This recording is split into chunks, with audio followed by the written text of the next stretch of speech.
Selamat pagi, silakan duduk. Silakan duduk jemaat Tuhan. Selamat pagi semuanya. Senang sekali kita kembali bertemu dan berbagi firman. Saya akan share slide saya 23 April dan saya dapat tugas untuk melanjutkan rangkaian tema besar untuk tahun 2023 yaitu Jesus is the Center. Dan sekarang kita sampai pada yang keempat, Yesus adalah pelindung. Jesus my protector, Jesus pelindungku. Amin. Kita akan baca bersama-sama Nats pembimbing yang tadi sudah dibaca di awal. Dan seperti biasa saya mengundang kita untuk berdiri, kita menghormati firman, kita ucapkan bersama-sama Mazmur 91 ayat 1 dan 2. 1, 2, 3. Orang yang duduk dalam lindungan yang maha tinggi dan bermalam dalam naungan yang maha kuasa akan berkata kepada Tuhan, tempat perlindunganku dan kubu pertahananku, Allahku yang ku percayai. Amin. Silakan duduk saudara sekalian. Sungguh menyejukkan ya kalau kita membaca dua ayat ini. Nanti kita akan lebih dalam lagi merenungkan bagaimana Allah Tuhan Yesus sebagai pelindung. Kembali review tema setahun kita, Jesus is the Center. Ada 5 subtopik.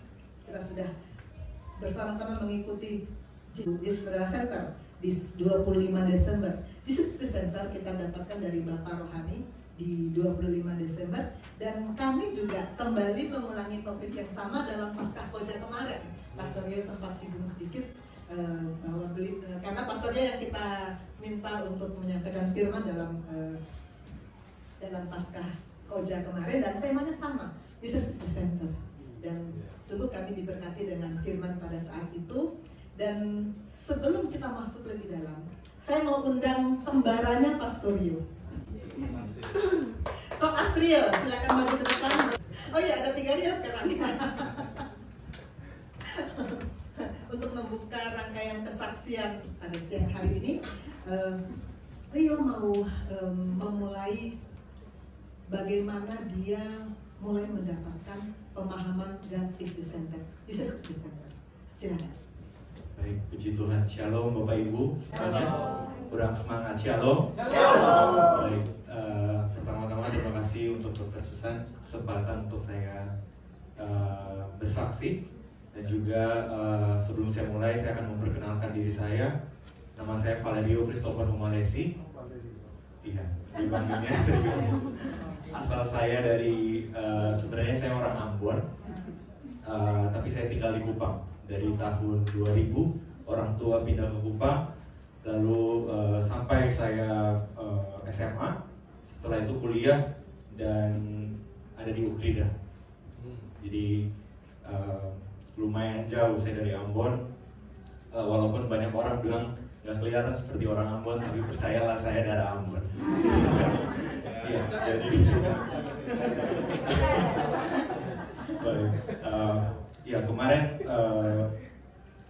jadi saya di PD Koja itu baru sekitar 3 minggu. Ini masuk minggu yang ketiga, Bapak Ibu Saudara-saudari. Dan sebelum saya masuk ke IPD Koja ini, sejujurnya saya sudah minta cuti sebelumnya. Jadi selesai saya baru selesai bedah di Cengkareng. Setelah itu, waktu saya lihat nama saya ada di IPD Koja, saya langsung datang ke kampus karena pada saat itu saya pun ada masalah dan juga capek sekali dengan perkoasan ini. Jadi saya pengen cuti 5 minggu. Lalu saya datang ke kampus, saya minta cuti, tapi dari kampus tidak mengizinkan saya untuk cuti.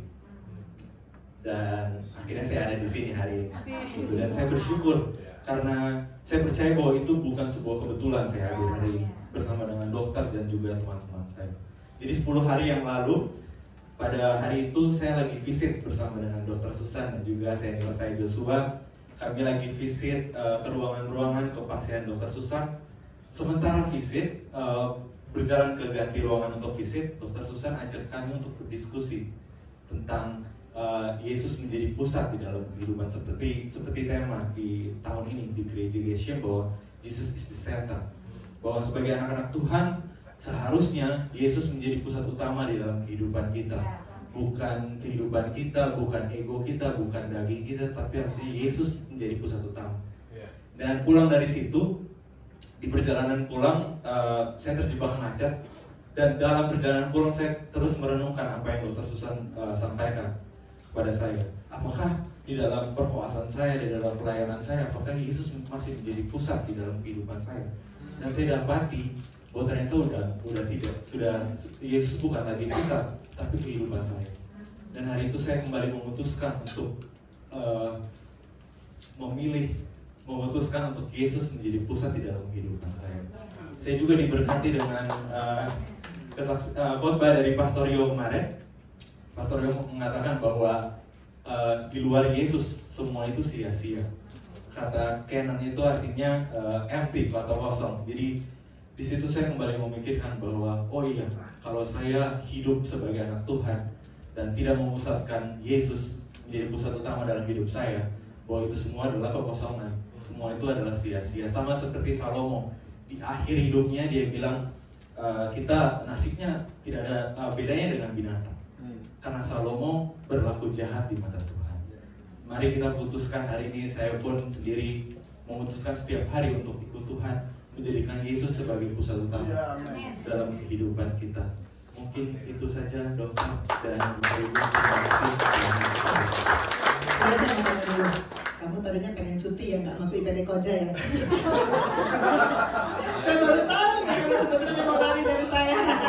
Kamu bisa lari dari saya, tapi kamu nggak bisa lari dari Tuhan. Kamu ditangkap sama Tuhan sekarang. Oke, puji Tuhan.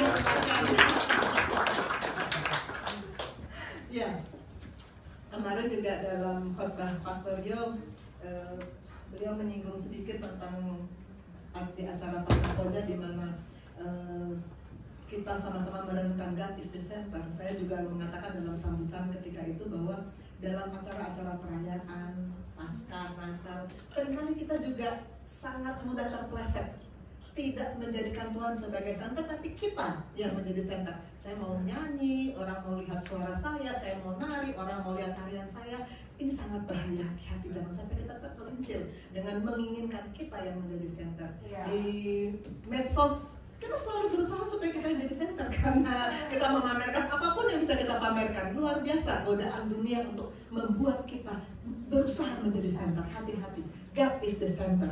Dan sepanjang tahun ini kita akan merenungkan pertama Yesus adalah sumber. Ini Yesus adalah sumber ini di Januari 1 Januari Bapak Rohani yang menyampaikan. Lalu berikutnya Jesus is the upholder. Ini ada banyak yang menyampaikan berseri-seri. Saya sendiri 2 kali, kemudian Pastor Rio juga sampaikan, kemudian Pastor Jerry juga sampaikan, dan terakhir Bapak Rohani juga sampaikan. Jesus is the upholder. Sesudah itu kita masuk pada yang ketiga, Jesus is the director. Ini ada 2 sesi saya sampaikan. Dan sekarang kita masuk pada yang keempat, Jesus my protector. Yesus pelindungku. Kita sama-sama membaca perikop yang tadi kita jadikan nats pembimbing, Mazmur 91 ayat 1 sampai 16, berjudul Dalam Lindungan Allah. Kita baca bersaut-sautan. Saya akan baca ayat ganjil, Bapak Ibu Saudara membaca ayat yang genap. Saya mulai dari ayat 1. Orang yang duduk dalam lindungan yang maha tinggi dan bermalam dalam naungan yang maha kuasa,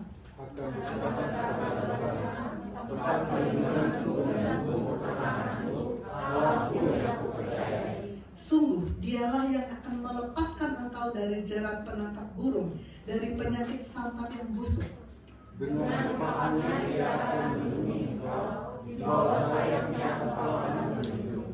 Kesediaannya dalam selesai terhadap tembok. Engkau tidak usah takut terhadap kedahsyatan malam, terhadap panah yang terbang di waktu siang, terhadap penyakit sampar yang berjalan di dalam gelap, terhadap penyakit menular yang mengamuk di waktu petang. Walau 1000 orang rebah di sisimu dan 10.000 di sebelah kananmu, itu tidak akan menimpamu. Engkau hanya menoleh dengan tangan sendiri dan tidak berkuasa terhadap orang fasik. Sebab Tuhan ialah tempat perlindunganmu, yang maha tinggi telah kau buat tempat perteduhanmu. Melekatkan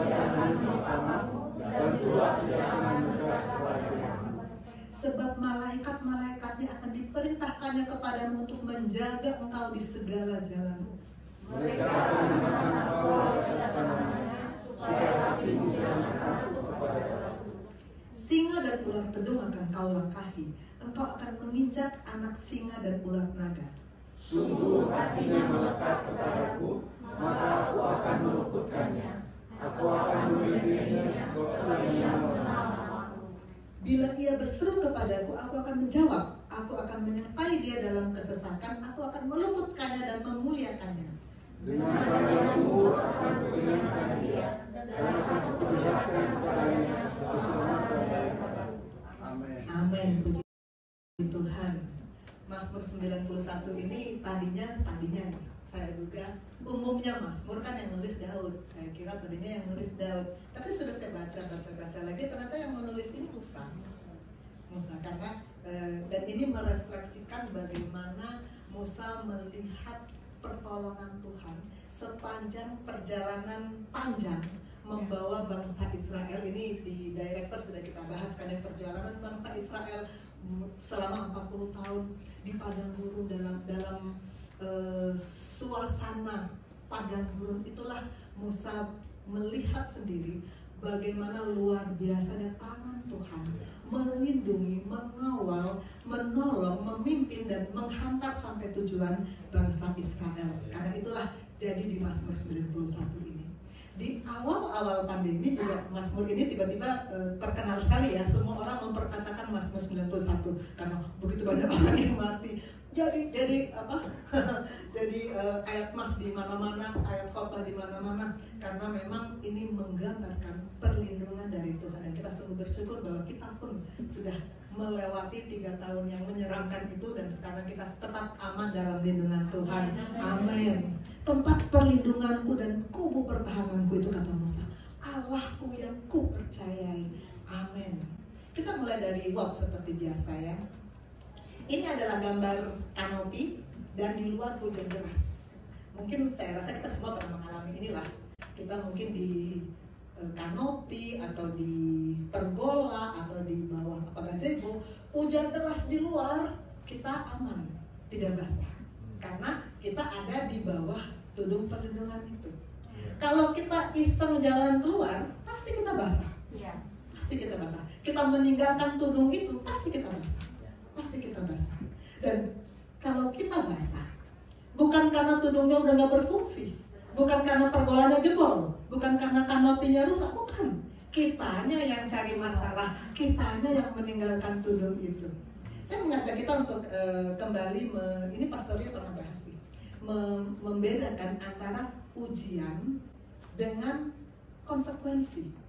Kalau kita mengalami kesulitan, sedang berjalan bersama-sama dengan Tuhan, memang Tuhan izinkan kita mengalami masalah, itu ujian. Tapi kalau kita meninggalkan tudung dan kita mengalami masalah, itu konsekuensi. Koas nyontek, ketahuan, langsung gak lulus, itu konsekuensi. Jangan bilang aku dapat masalah, aku dapat percobaan dari Tuhan, itu konsekuensi. Bimbingan PA saya beberapa waktu lalu pernah curhat sama saya, dokter, saya dinyatakan tidak lulus. Padahal biasa kan mahasiswa selalu cek bela diri. Pas saya tanya ke kampus, ternyata dia ketahuan nyontek. Ya sudah, itu konsekuensi. Tuhan izinkan masalah, Tuhan izinkan kesulitan, Tuhan izinkan penyakit. Kalau itu ketika kita tetap berjalan bersama-sama dengan Tuhan, maka itu sebetulnya ujian. Tuhan mau lihat, dengan ujian ini, anak ini tetap berpegang padaku atau tidak. Beberapa hari Jumat kemarin, saya punya surprisingly, tidak diduga, saya punya banyak waktu tiba-tiba untuk pelayanan. Kan kita kan dalam pekerjaan sehari-hari yang tugas yang sangat banyak, saya tidak selalu bisa ada waktu untuk kepastian pelayanan sebetulnya. Saya selalu untung-untungan kalau Tuhan sediakan waktu, saya akan kepastian. Kemarin hari Jumat kita nggak duga ya, sebetulnya hari Jumat kemarin itu banyak yang cuti, jadi saya hanya berdua internis di seluruh rumah sakit. Jadi saya tadinya menyangka kami sampai sore deh ini, pasien sebanyak ini kami mesti hanya berdua. Tapi ternyata saya dengan siapa ya, dengan Rio, dengan semua ya. Karena yang lain pada cuti, jadi semua koas ikut saya, nggak ada lagi yang dibagi-bagi ke dokter yang lain, semua ikut saya. Tapi ternyata pasien di ruangan separuh lebih sudah pulang karena mau lebaran. Pasien poli juga biasanya sekitar 100, kemarin itu cuma sekitar 20 ya kalau nggak salah ya. 1/5-nya, makanya cepat selesai. Ada waktu saya kumpulkan semua, mari kita pelayanan ke pasien. Kita datang ke pasien dan kemarin ada laporan sekaligus laporan ke Pastor Rio. Pastor Rio mana ya? Ada 10 orang kemarin pastor mengunjungi 10 pasien. Nah, dalam kunjungan ke pasien seringkali koas karena belum saya ajarin, karena pemahaman yang salah, seringkali bilang gini ke pasien, Bapak, Tuhan berikan penyakit ini karena bla bla bla bla. Ibu, Tuhan berikan penyakit ini karena bla bla bla bla. Dan saya mau katakan bahwa Tuhan tidak pernah memberikan penyakit. Tuhan tidak pernah memberikan cobaan. Penyakit, malapetaka, kesulitan, semua itu berasal dari alam maut.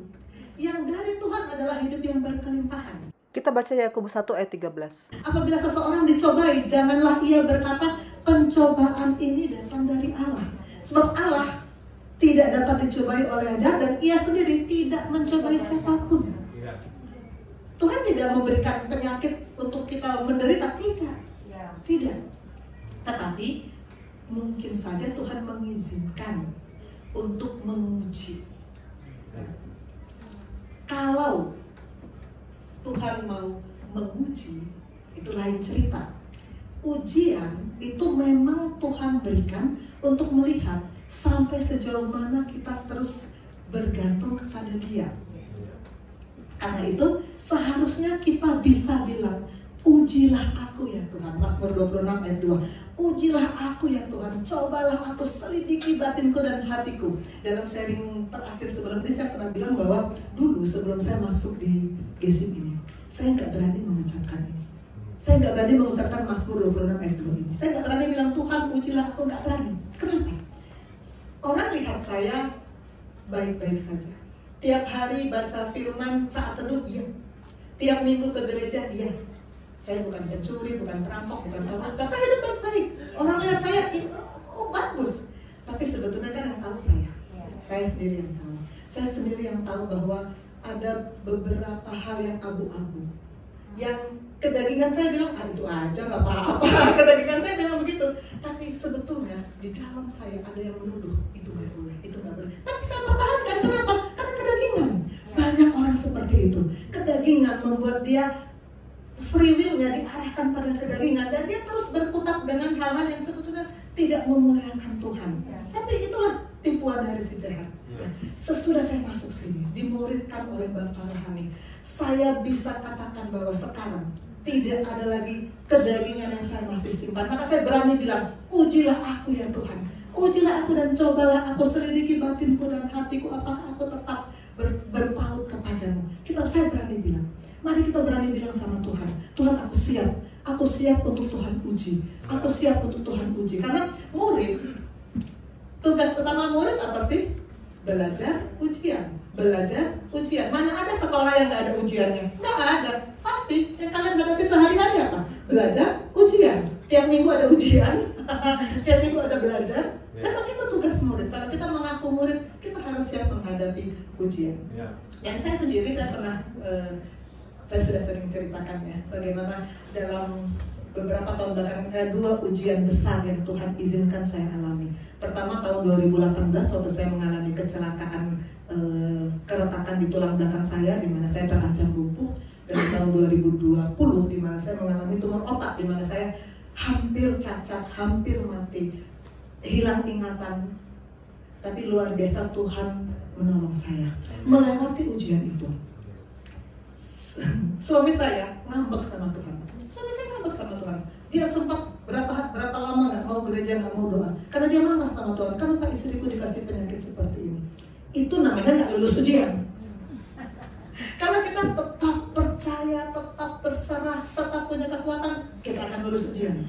Kalau kalian tiba-tiba saya bilang, ayo ujian, kalian bisa menjawab setiap pertanyaan, kalian lulus. Tapi kalau tidak pernah baca, lalu pas ujian nggak bisa jawab, ya nggak lulus. Pastikan supaya bahwa kita lulus ujian. Kita lanjut dengan pelindung. Apa arti pelindung dari Kamus Besar Bahasa Indonesia? Pelindung ada dua pengertian. Pertama, orang yang melindungi, pribadi yang melindungi, itulah Allah pelindung. Kemudian yang kedua, alat untuk melindungi. Alat pelindung sebetulnya sudah sangat akrab bagi kita selama 3 tahun ini. Di tahun 2020 sampai 2022, 3 tahun penuh kita APD tiap hari. Di 2 tahun pertama kami tiap hari pakai hazmat, tertutup dari kepala sampai kaki. Di setahun terakhir sekarang sih tinggal masker aja, udah nggak pakai gaun, udah nggak pakai hazmat. Di beberapa profesi APD tetap ada, yang bekerja di konstruksi, di tempat-tempat tertentu tetap ada APD. Alat pelindung diri ini memang dibutuhkan. Karena apa? Karena ada yang mengancam untuk terjadi kecelakaan bagi kita. Dunia juga menyediakan pelindung. Waktu saya masih koas, saya kan stase di kebidanan kandungan. Saya waktu itu kan masih belum banyak pengalaman. Saya bingung aja, orang-orang perempuan hamil ini kok selalu ada peniti sama gunting lipat ya di dadanya, selalu digantung. Semua, ini ada lagi. Saya bingung, kok ini semua apa tadi saya pikir cuma karena biar nggak kebuka-buka di kancing, dipenitiin gitu ya. Tapi kok yang lain bahkan yang bajunya nggak ada kancing di depan juga pakai. Lama-lama saya akhirnya baru tahu bahwa memang itu jimat yang memang di budaya kita itu memang rata-rata dipercaya untuk melindungi kehamilan. Jadi itu pelindung dari dunia. Juga bukan cuma ternyata jimat kan bukan cuma peniti dan gunting lipat ya. Ada banyak jimat yang disediakan oleh dunia untuk melindungi. Ini ibu saya sendiri. Waktu saya nggak tahu Bapak Yosef tahu apa nggak ceritanya. Ibu saya waktu kecil ternyata juga dikasih jimat karena dia menderita penyakit ini masih di Pulau Nias ya, menderita penyakit lalu dibawa ke dukun, dikasih jimat, dikasih pantangan dan ketika itu kan mama nggak ngerti, mama nggak tahu, dia masih kecil. Nah, sesudah kita di Malang, lalu kehidupan keluarga kami ketika mama saya masih dikuasai oleh jimat itu luar biasa buruknya, sangat buruk seperti neraka. Karena mama luar biasa marah, luar biasa emosi, luar biasa. Di tahun 69 dengan pelayanan dari PPI Batu Malang, tempat sekolahnya Bapak Yosef, pendeta Okiama ketika itu yang membimbing mama untuk lahir baru, terima Yesus dan memutuskan semua ikatan-ikatan kuasa gelap. Sejak itulah terjadi perubahan di keluarga kami, di mana mama berubah luar biasa dan dia menjadi sangat militan sebagai penginjil, sebagai hamba Tuhan. Dan papa melihat perubahan mama, akhirnya papa juga bertobat karena melihat perubahan yang terjadi pada mama. Dan kami pun menjadi anak-anak rohani dari mama kami. Mama menjadi mama rohani saya. Mama sekarang sudah tidak ada. Sekarang bapak rohani saya adalah Bapak Yosef. Kita perlu orang tua rohani, perlu. Pernah ada jeda waktu antara mama saya meninggal dengan saya bertemu Bapak Yosef. Di situ saya mengalami jatuh bangun karena saya tidak punya bapak rohani, mama rohani saya sudah ada. Di situ saya sering bolak-balik meninggalkan tudung tadi. Seperti sedang hujan deras ada kanopis, sering bolak-balik. Dan saya bolak-balik mengalami yang namanya jatuh bangun, maju mundur, turun naik dalam kehidupan. Karena apa? Karena memang kita meninggalkan tudung itu. Makanya saya puji Tuhan sekali bahwa saya bertemu dengan gereja ini. Kebetulan banget sebetulnya, tapi saya percaya dalam Tuhan nggak ada kebetulan. Tuhan sudah, karena saya terus menerus mencari di mana saya bisa bertumbuh, di mana saya bisa melayani Tuhan, di mana saya bisa hidup benar. Karena saya tahu hidup saya banyak nggak benarnya. Maka saya bersyukur kepada Tuhan sekarang saya punya bapak rohani pengganti mama rohani saya. Pelindung dari dunia bukan cuma jimat. Ini juga pelindung dunia Kok Alkitab dan salib dibilang pelindung dunia? Hati-hati, beda-beda tipis. Beda-beda tipis kan. Beberapa waktu yang lalu saya visit pasien. Nama pasiennya Matius. Kita udah tahu ya kalau Matius ya. Di tempat tidurnya ada Alkitab. Tapi saya nggak bicarakan masalah Alkitab. Besoknya waktu saya visit, Alkitabnya di tempat yang sama, posisi yang sama, dan kemarin tertutup, sekarang juga tertutup. Besoknya lagi sama, posisinya sama. Saya pikir gini, kalau ini Alkitab untuk dibaca, pasti dong pindah-pindah posisi dong kalau dibaca. Ternyata ini Alkitab memang untuk sebagai pelindung, ditaruh di situ untuk melindungi. Sebagai yang sebenarnya ini seperti jimat juga ya, sebagai pelindung Alkitabnya. Atau kalung salib juga seringkali. Saya pernah punya pasien sakitnya HIV/AIDS, badannya penuh tato, tapi pakai salib, namanya Samuel. Saya bilang, nama Nabi, kelakuan. Kalung salib saya aja, saya sendiri nih, saya nggak punya kalung salib. Karena menurut saya yang melindungi kita bukan salibnya, bukan Bible-nya, tetapi kalau firman itu kita baca, kita perkatakan, kita renungkan, kita imani, firman itu yang melindungi kita. Bukan Alkitab yang ditaruh di tempat tidur, bukan.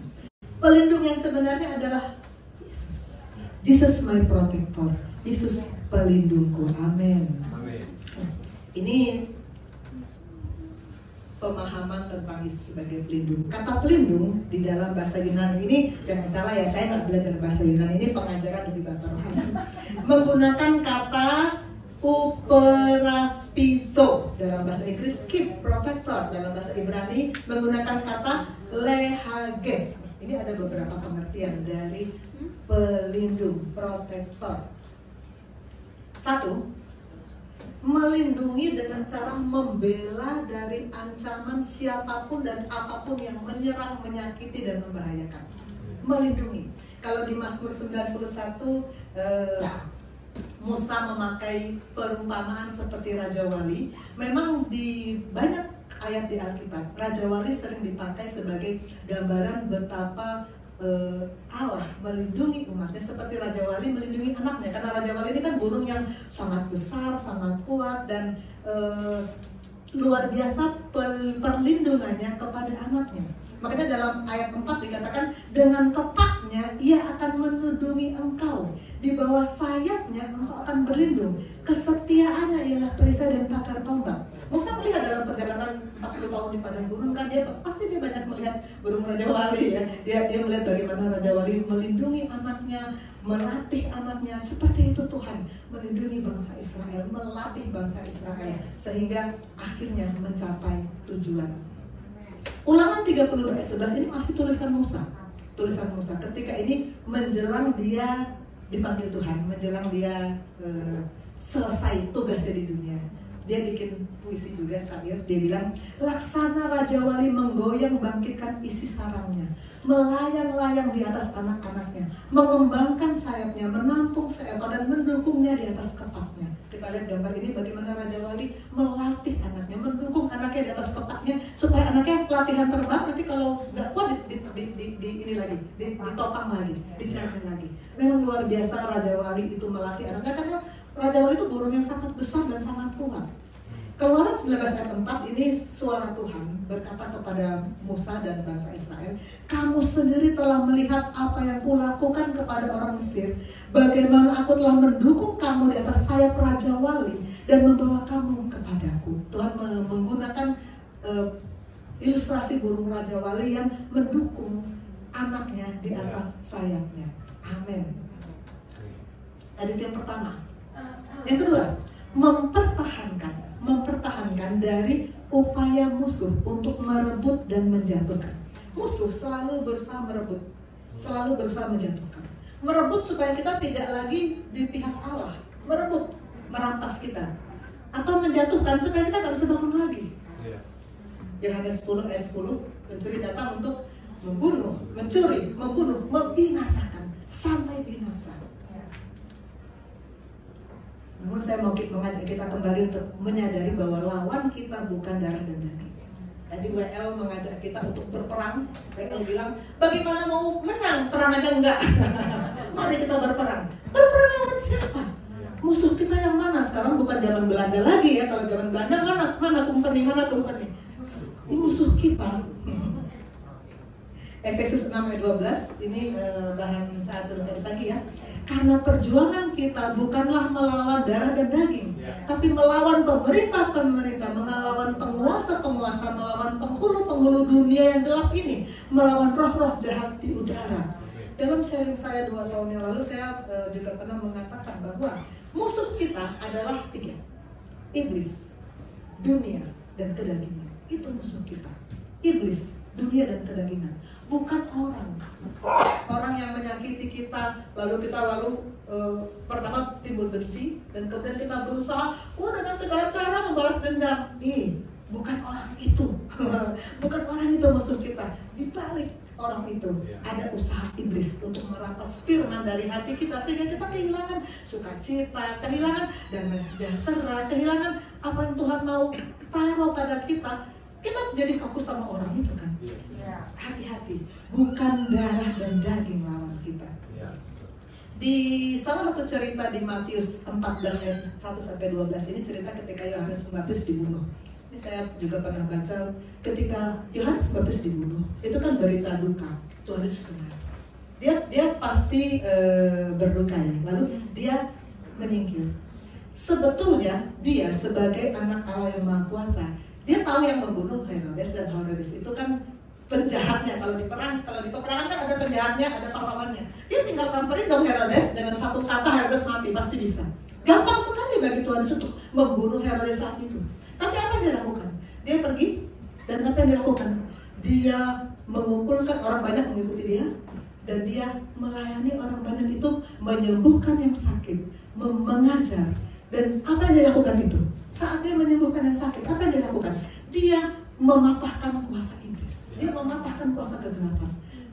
Karena dia tahu iblislah yang menggerakkan Herodes untuk membunuh Yohanes Pembaptis.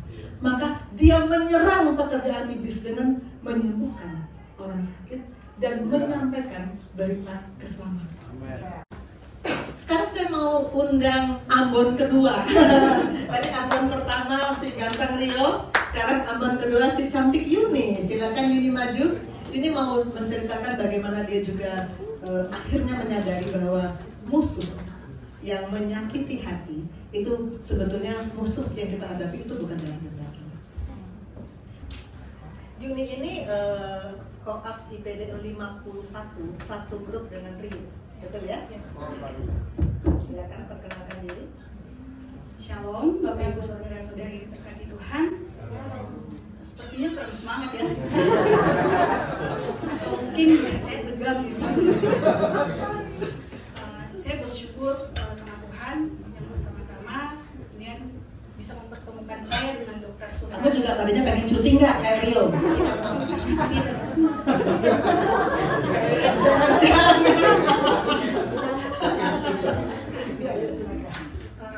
Sebelum saya mulai dengan cerita saya akan memperkenalkan diri terlebih dahulu. Nama saya Yunita Sabina Puimera. Saya sebetulnya bukan, kalau mau dibilang memang orang Ambon, tapi Ambon jauh sekali di Maluku Barat Daya, orang Tempal. Saya tinggal di Sorong, lahir dan besar di Sorong, bukan di Ambonnya.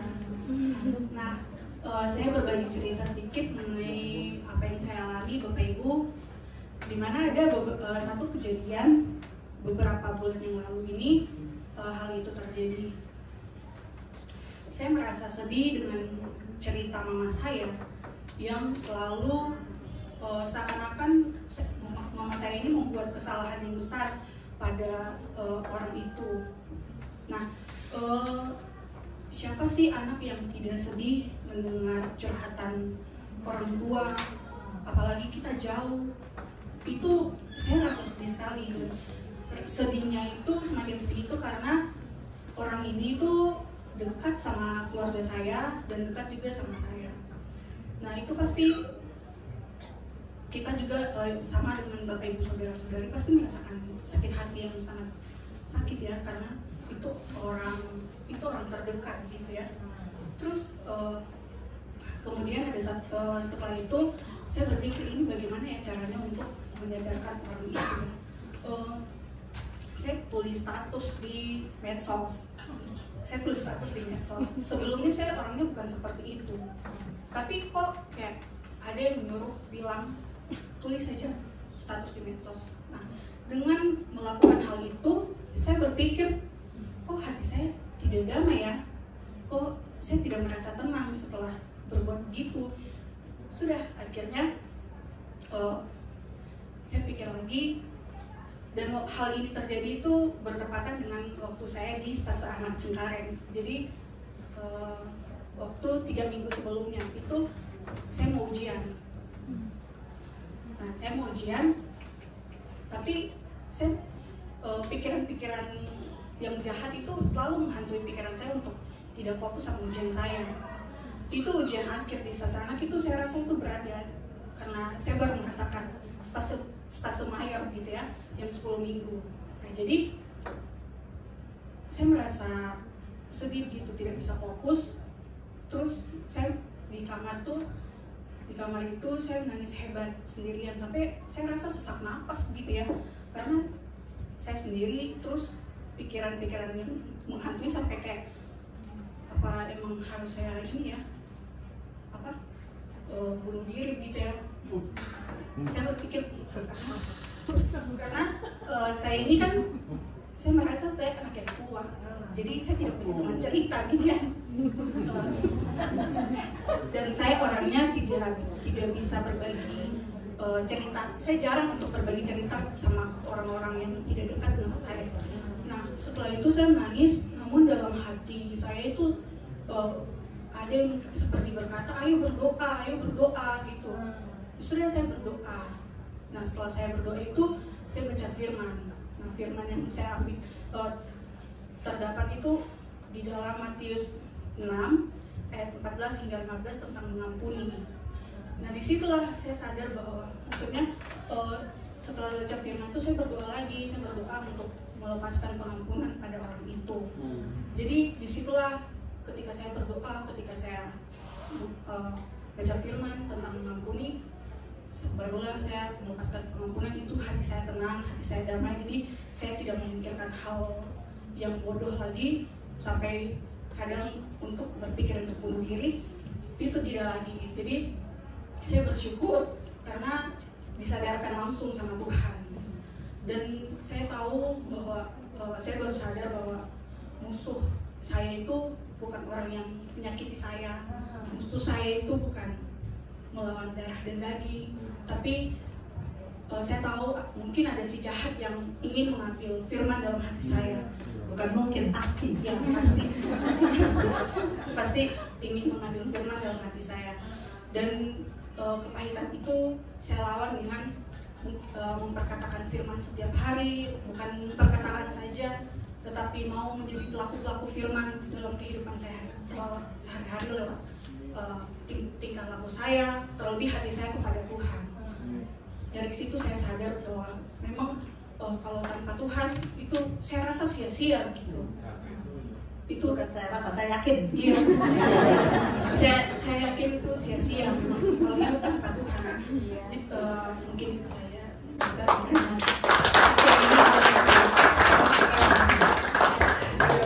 Kata gini dalam hati, daripada gue dikoreksi lagi, langsung aja gue tutup aja. Oke, terima kasih Yuni, puji Tuhan.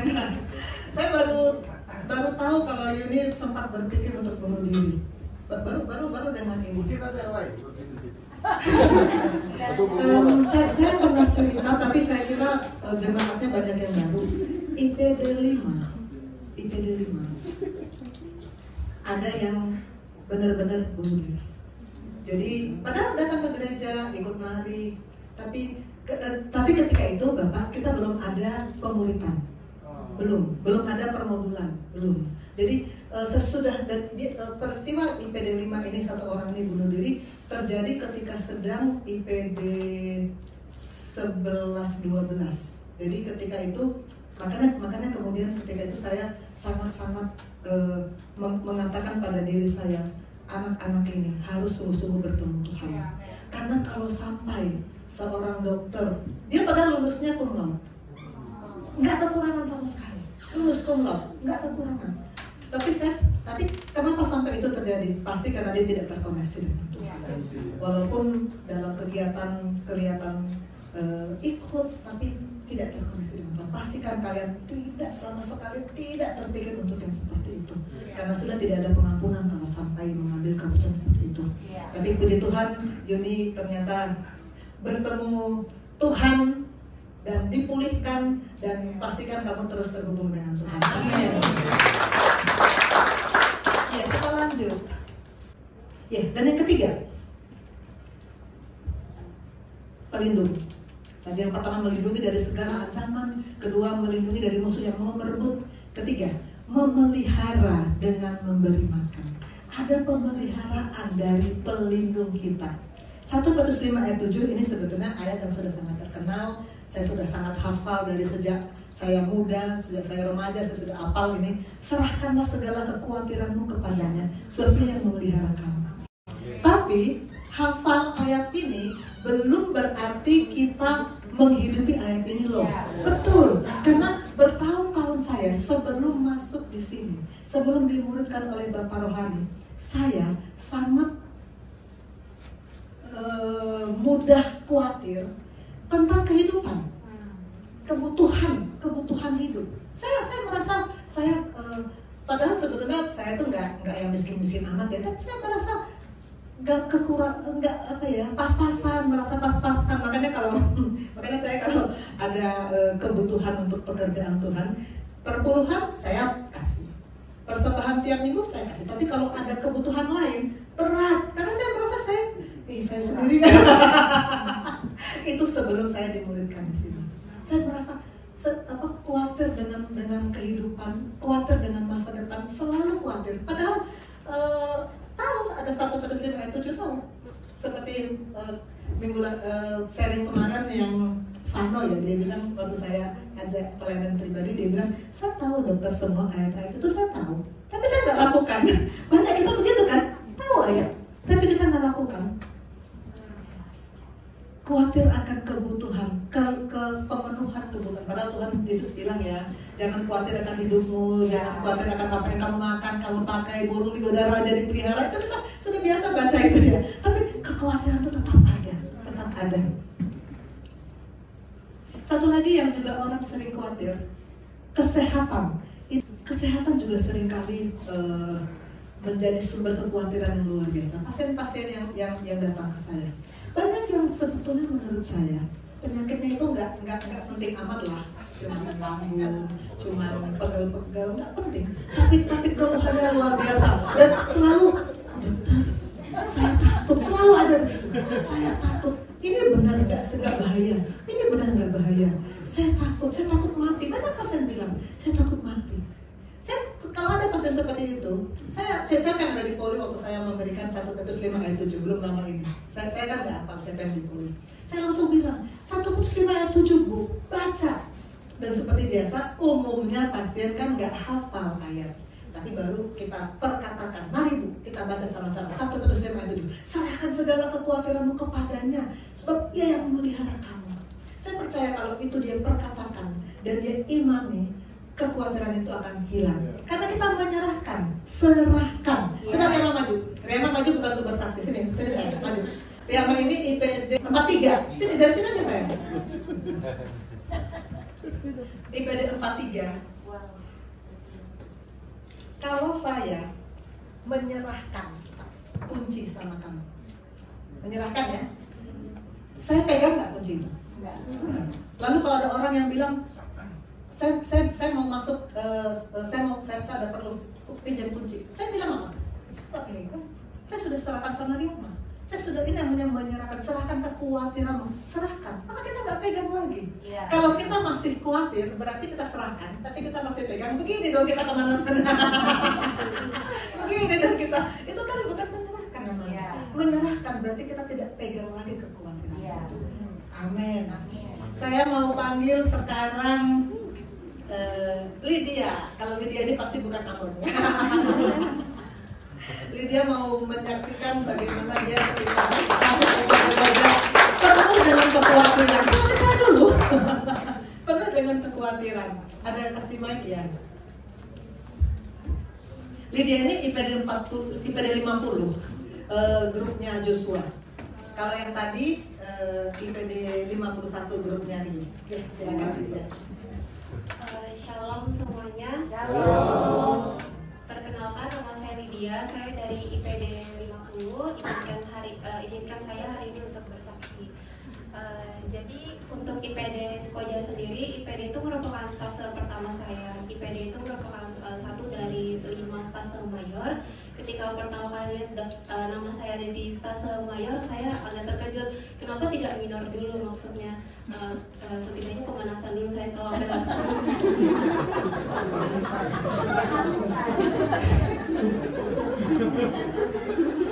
Setidaknya saya tahu apa sih yang harus dipelajari ketika koas.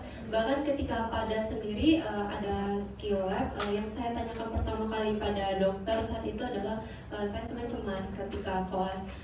Bagaimana dokter kalau misalnya saya diusir dari ruangan, saya harus berbuat apa? Kenapa diusir? Kenapa kamu diusir?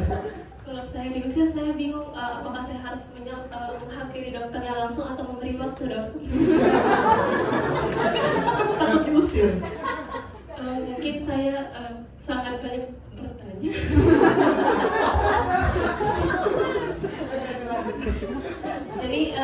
Jadi di Koja sendiri saya mendapatkan 3 dopdikni setiap minggunya, itu akan di rounding. Jadi ketika minggu pertama saya belum tahu apa yang sebenarnya harus saya kerjakan.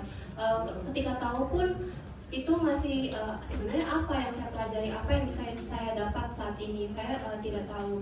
Lanjut lagi ke dokter yang selanjutnya, jujur saja sepanjang koas itu ada banyak kebingungan, dimana di pre-klinik itu kita belajar secara teori, sedangkan di koas itu kita belajar secara langsung, secara prakteknya.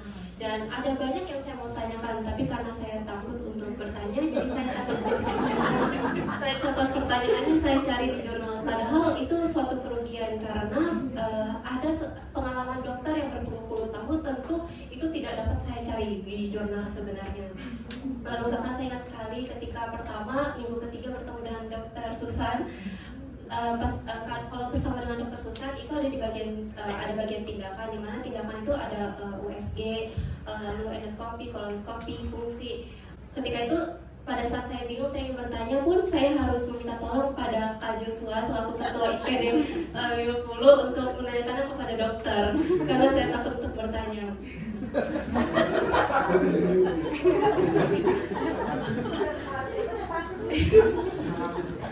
Jujur saya kagum sebenarnya ketika mengikuti dokter-dokter yang di sana, saya kagum, tapi sekaligus saya takut karena bagaimana saya bisa menangani pasien ini. Saya takut bahwa saya tidak dapat menjadi seperti menjadi dokter yang baik karena saya sendiri itu angkatan COVID-19.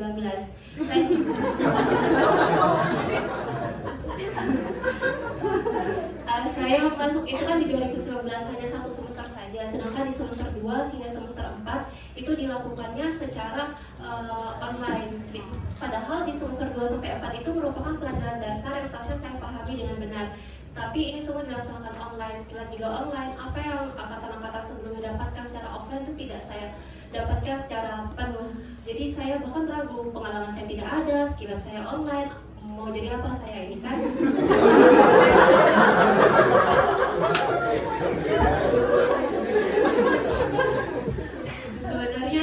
Sebenarnya terlintas kalau koas di sini, saya gereja di mana, saya ini kan anak rantau, saya dari Kalimantan. Kalau di Jakarta Barat saya itu pergi gereja bersama teman saya. Kalau di sini ya bagaimana, mama saya juga nanya. Tapi yang saya jawab saat itu ya sudah online saja. Cuma dalam pikiran saya tahu kalau misalnya online saya tahu jelas akan ada banyak alasan untuk saya tidak ikut gereja. Ternyata setelah masuk ke Koja sendiri ada pemuritan, permodulan, lalu bisa ke gereja di sini bersama teman-teman yang lain, lalu ada pelayanan pada pasien. Agak kaget sebenarnya. Ternyata di koas ini sendiri juga dibimbing secara kerohanian. Saya rasa Tuhan sendiri mengarahkan saya ke Koja sendiri. Kenapa IPD? Ya karena IPD itu setelah saya lihat berisikan dasar-dasar untuk stase lainnya. Kenapa di Koja? Ya karena itu kerohanian saya ini sangat kurang. Kerohanian saya sangat kurang. Bahkan ketika pemuritan bersama dokter Susan di minggu pertama, saya ditanya apakah sebenarnya apakah kamu mengasihi Tuhan? ya dokter sudah tahu, saya akan menjawab ya. Tapi ternyata mengasihi Tuhan itu artinya menuruti perintah-perintahnya. Dan terus saya ditanya perintah-perintahnya itu apa, dan yang saya jawab itu 10 perintah Allah.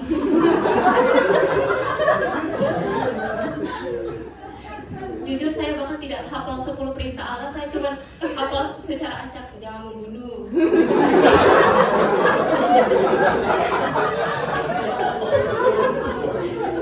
Dan kemudian dokter mengoreksi kalau perintah-perintah Allah itu ada dalam firman Tuhan. Saya harus membaca Alkitab setiap harinya, lalu mulai di sini secara rutin pergi ke gereja, lalu ada pemberitaan, permodulan.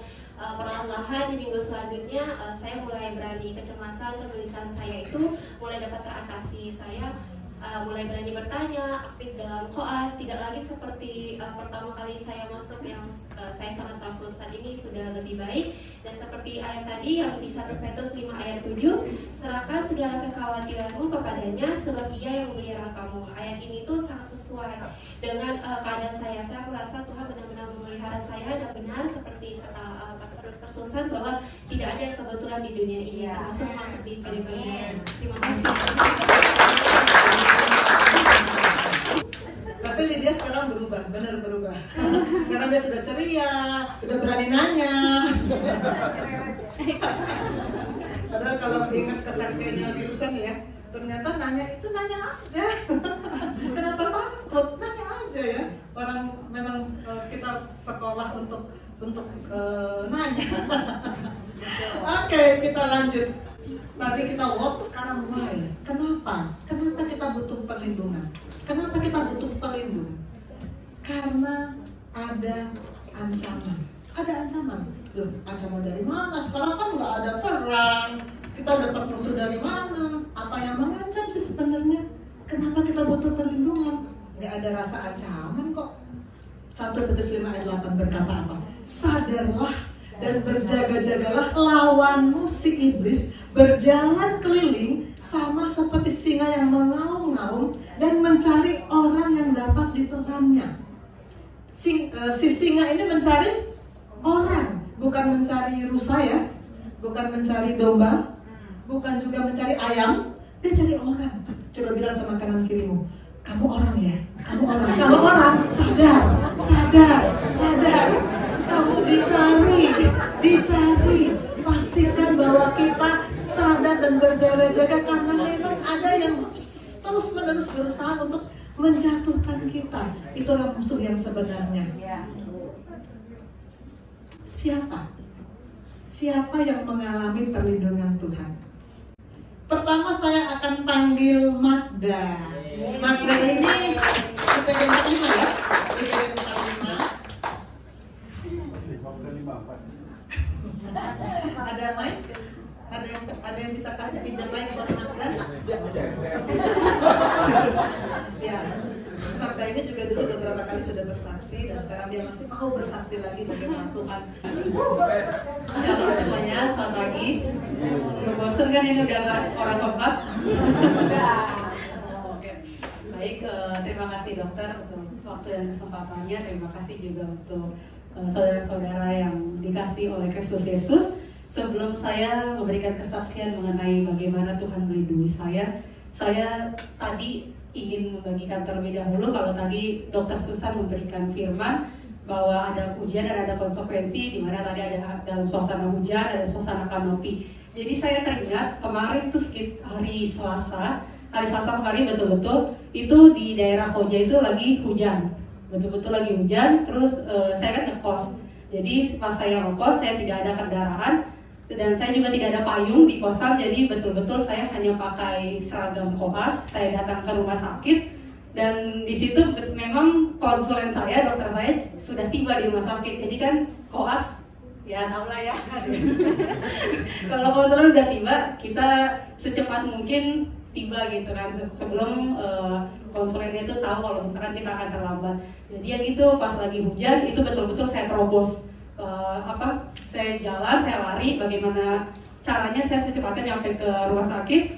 Lalu yang saya teringat itu, jadi kalau di Koja itu ada suatu pos satpam di atasnya itu ada kanopi, sama seperti yang tadi dokter Susan berikan gambar. dan di bawah kanopi itu tuh seperti ada pintu masuk mobil.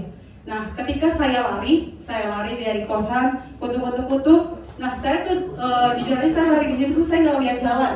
Betul-betul saya nggak lihat jalan karena saya khawatir, saya takut terlambat. Jadi mau ada batu atau apa saya tidak lihat tuh. Bahkan kalau misalkan becekan juga ya udah saya terobos saja gitu. Yang penting saya secepatnya nyampe ke rumah sakit. Nah, pas saya mau masuk ke rumah sakit itu betul-betul tiba-tiba pas saya lari tiba-tiba ada satu mobil yang menghalangi saya.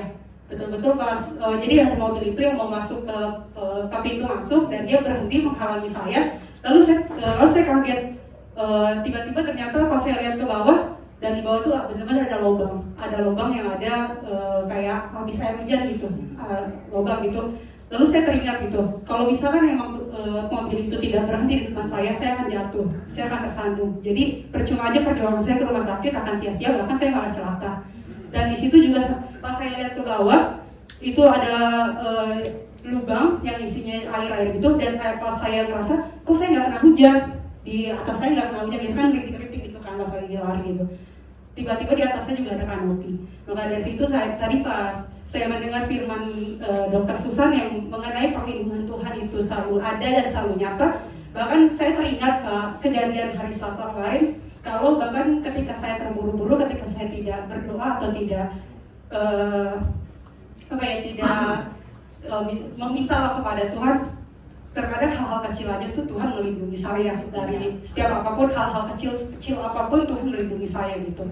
Nah, jadi itu saya teringat akan kejadian hal itu. Tetapi pada kesempatan kali ini saya ingin bersaksi kepada di gereja ini bagaimana Tuhan melindungi saya. Jadi sebetulnya kalau misalkan ditanya kapan saja Tuhan melindungi saya tidak bisa jawab, karena menurut saya pribadi, saya sampai saat ini ada di sini, ada di rumah sakit atau ada di manapun itu juga karena perlindungan Tuhan.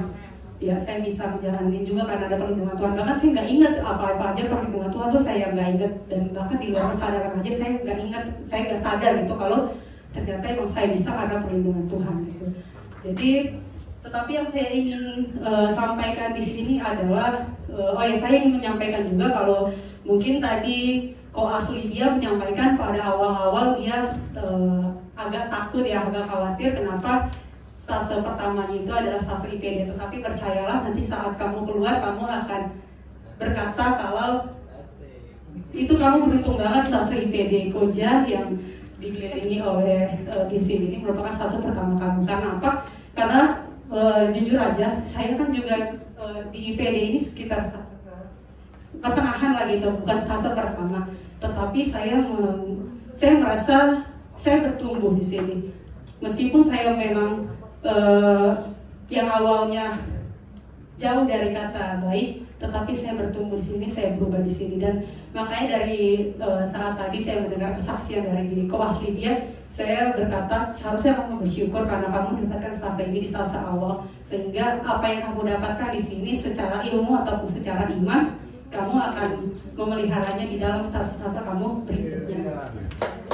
Lalu saya ingin bersaksi, jadi saya tuh kemarin di stase IPD itu stase pertengahan. Nah, jadi setelah 10 minggu saya stase di IPD, dan mungkin ini adalah dalam tanda kutip artian ini adalah ujian dari Tuhan, bagaimana Tuhan mau saya mampu untuk melewati stase selanjutnya. Jadi setelah stase IPD Koja ini saya mendapatkan satu stase di rumah sakit yang itulah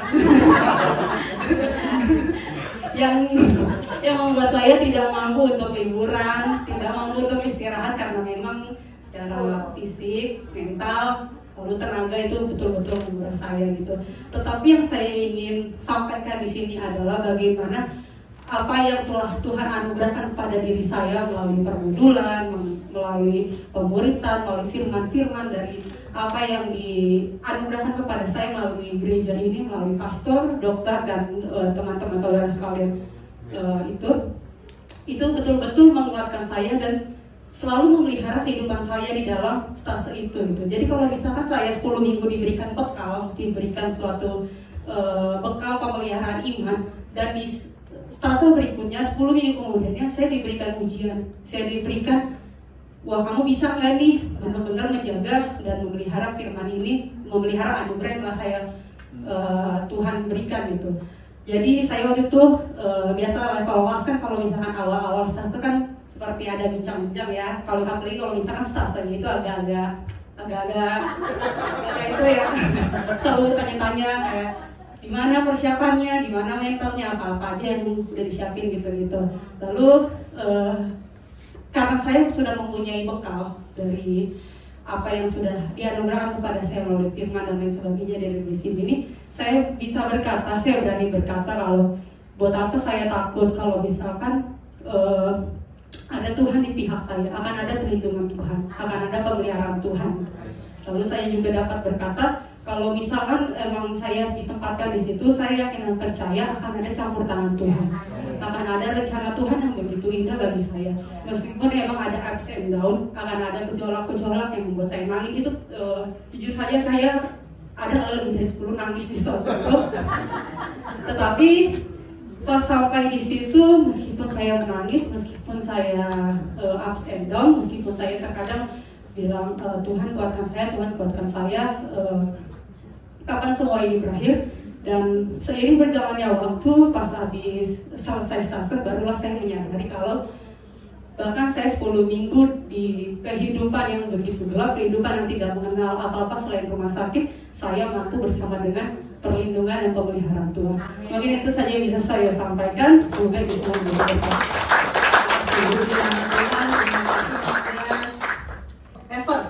Ever ini Ambon ketiga yang tampil dalam kesempatan ini. Ever juga mau sharing bagaimana dia mendapat perlindungan Tuhan. Silakan Ever.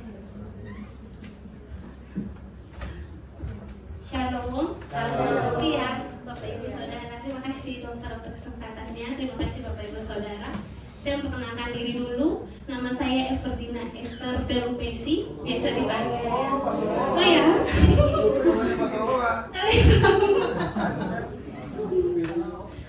Biasa dipanggilnya Ever. Memang mukanya nggak kelihatan Ambon ya. Tapi kayak tadi Rio bilang, percayalah, saya Ambon. Jadi saya mau cerita bagaimana kebaikan Tuhan, bagaimana perlindungan Tuhan kepada saya dan juga keluarga.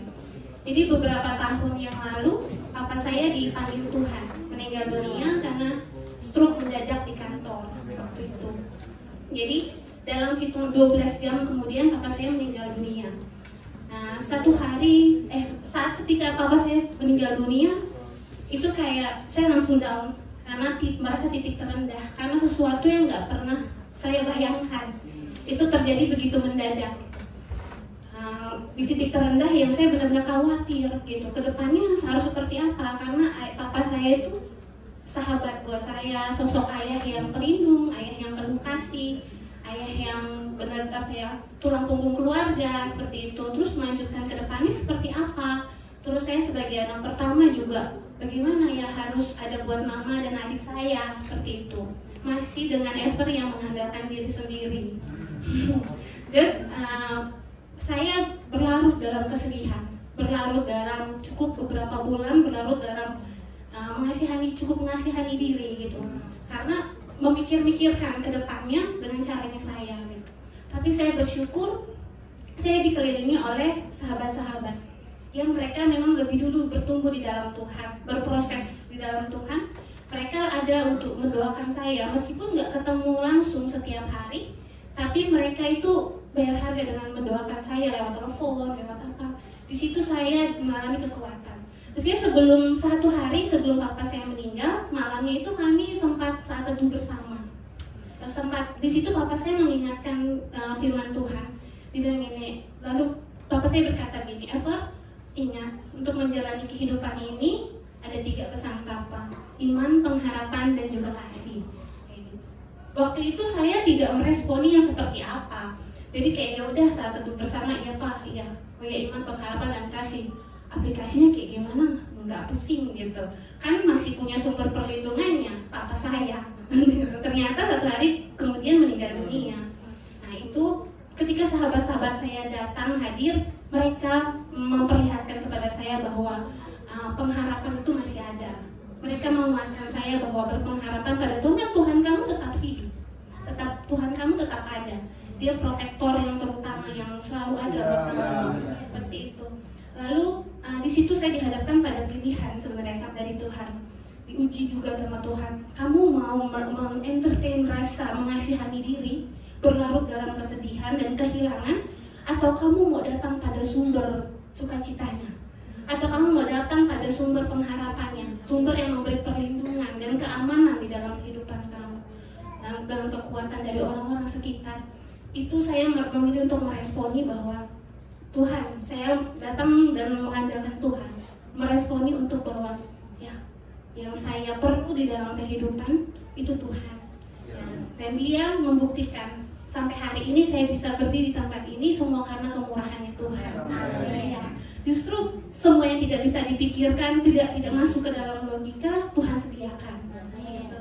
Jadi saya di situ Tuhan melihat kepada saya bahwa oh iya, kita ini hidup di dunia ini ada masanya. Semua yang ada di dunia ini kepunyaannya Tuhan.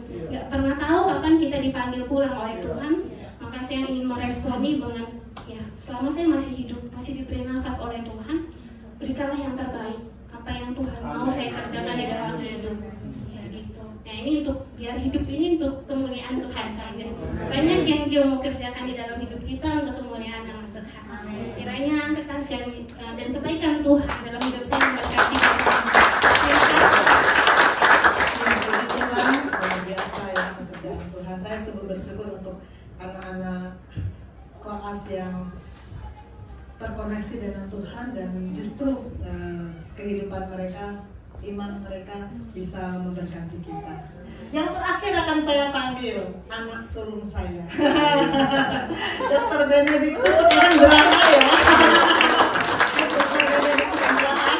Juga tidak mau ketinggalan, mau menceritakan bagaimana dia mengalami perlindungan Tuhan. Silakan. Terima kasih, shalom semuanya. Puji Tuhan sekali, mungkin tidak bosan lagi dengan kesaksian koas pengen sharing gitu. Dan puji Tuhan sekali memang untuk hari ini saya puji Tuhan, apresiasi untuk koas PD Koja sharingnya bagus-bagus ya dok. Berarti mereka tertanam dengan terhubung dengan Tuhan terus. Asik. Oke.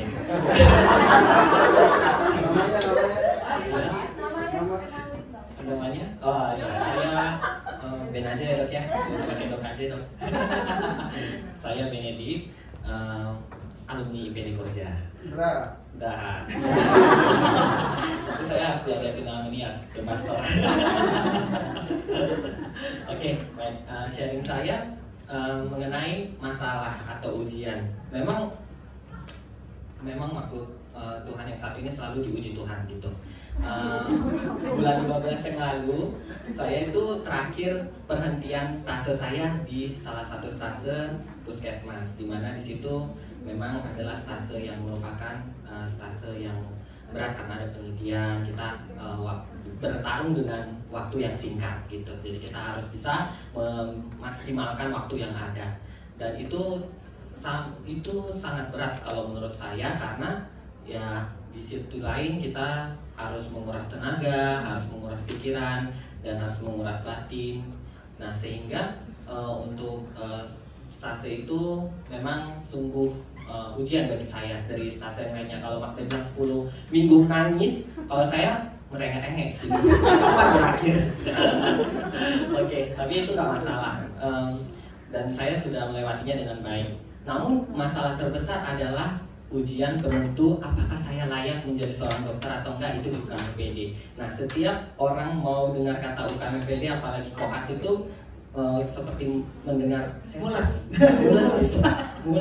ada sindrom dispepsia gitu ya dok ya, mau muntah gitu. Karena apa? Karena memang ujian ini adalah ujian saringan akhir di dokter. Jadi mereka harus memang menguasai betul-betul. Dan kalau untuk persiapan UKMPD ini dari kampus harus memang 6 bulan gitu.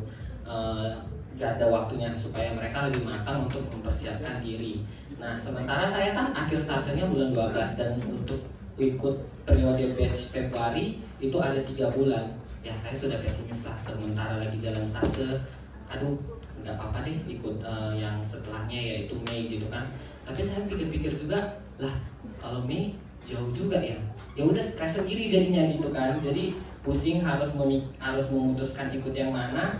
Dan juga di satu sisi ya kadang ada juga cobaan-cobaan ya, bisik-bisikan dengar-dengar, ih kamu itu nggak bisa, ya udah kamu udah gagal ini itu. Jadi itu yang membuat saya down gitu. Namun apa yang saya lakukan selama ini itu yang membangun saya, yaitu selalu terhubung dengan firman dan kebiasaan pagi saya yang selalu berdoa. Dan puji Tuhan saya merenungkan firman saat ini masih di Amsal gitu. Dan saya senang dengan kitab Amsal karena isinya tentang kebajikan, nasihat-nasihat, petua-petua. Dan ada ayat di kitab Amsal yang memberkati saya, Amsal 30 ayat 5, di mana semua firman Tuhan itu adalah murni dan dia adalah sebagai pelindung atau perisai yang bagi orang yang berkenan kepadanya gitu, yang percaya pada firman itu. Dan saya percaya bahwa firman itu yang melindungi saya. Ya udah saya maju, saya nggak pikir hari esok, pokoknya saya kerja untuk Tuhan, saya muliakan nama Tuhan sehingga saya berani untuk melakukan apa ya saja yang saya perbuat itu untuk demi kemuliaan Tuhan. Dan setelah 2 hari atau 3 hari saya coba, ini juga bukan pergumulan saya sendiri. Dalam pergumulan saya coba diskusi sama ketua prodi saya, bagaimana saya bisa nggak dok ikut maju untuk ujian Februari. Sebenarnya bisa aja, namun yang ini agak lawak-lawak bagi saya karena ujiannya ini orang lain udah ujian sebelumnya, udah mendapatkan hasil gitu. Nah namun saya maju itu di saat ujian orang yang gagal ujian, jadi hair, gak usah ujian langsung hair gitu dok. Kan ini ya dok ya, 1 kali kesempatan terus saya nggak lulus terus malu gitu. Dan puji Tuhan, Tuhan menolong saya, Tuhan memberikan kebijaksanaan bagi saya sehingga saya terus bertekun, saya fight dengan ujian itu. Dan puji Tuhan sampai saat ini saya bisa ada di sini dan Tuhan meluluskan saya dengan baik gitu. Lulus kan? Ya, bukan lolos ya.